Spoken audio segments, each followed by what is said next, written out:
Rick Santelli standing by with some breaking GDP data at the CME in Chicago. Rick, the numbers, please.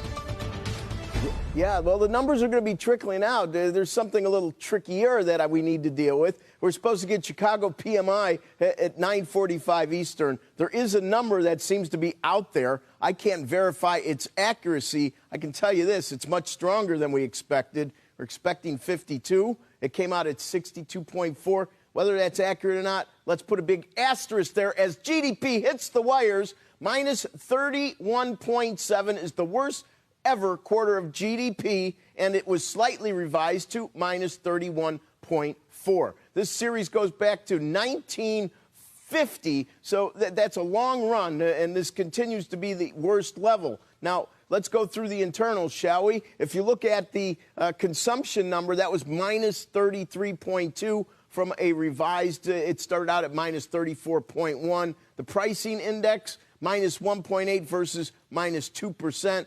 And if we look at core personal consumption expenditure, quarter over quarter, it is down 0.8 versus down 1%. And what's interesting on that number is that core PCE goes back to 1959, and minus 1 had been the all-time low. So we moved off of that level a bit. The all-time high is up all the way up at 11.9 from 1974, to give you an idea. So we're going to continue to monitor the market. On the interest rate side, it doesn't look like any of the data, whether it's ADP or GDP, third time around the block, is having a huge significance. But the Chicago PMI is a powerful number, and traders are going to be asking a lot of questions, because if that is accurate, look for a slow burn as that works its way into the market. Andrew, back to you.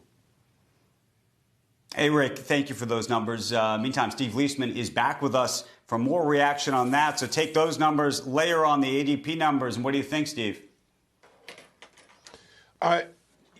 So Rick is right in the sense that we had a big decline in the second quarter. That was well known, led by the consumer. And I think the relevant information here is that we're looking for a big increase in the third quarter that gets us most of the way back. Our rapid update was running about 30% increase in the third quarter. If you go down 30% and you come back 30%, you actually don't quite get to where you were. So we're looking for something like a 3 or 4% decline in the for the full year, if you take the losses in the first quarter, add them to the second quarter. And that's actually a pretty substantial recession by itself if you're going to lose 3 to 4% either off the top or 5% from where you otherwise would have been. Both of those are pretty substantial. And none of this, either the rebound that's expected, should really dissuade, according to most economists, on the need for additional stimulus in the system. Mike Feroli from J.P. Morgan writes, hey, if we get this stimulus, there's upside risk to our forecast. If we don't, there's downside risk. That's how important it is. It's very determinative of outcomes here. And I guess what we're looking for now, Andrew, is the ability of the economy to come back and sustain and create a positive momentum on its own. Shepard Smith here. Thanks for watching CNBC on YouTube.